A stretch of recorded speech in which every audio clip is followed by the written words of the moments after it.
متزوجة؟ عندك أولاد؟ لا فاصلة؟ لا ما متفصل. بعدش زين زوجك موجود؟ هسه زعلانين احنا.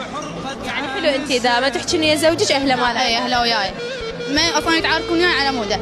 تحبي؟ اي والله. زين شنو ابرز مشكلة تداركيها؟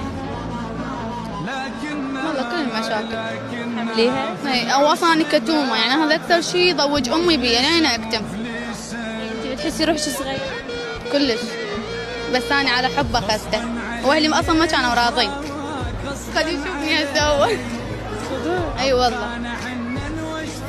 ما احس نفسي عندي كلام، احسك بعدك صغيرة. والله شايفة ايش مالها الدنيا وياي ما دلعتني. اي والله. مو طيب وحباب وش حالاتك، بس الدنيا مو حلوة. اي والله.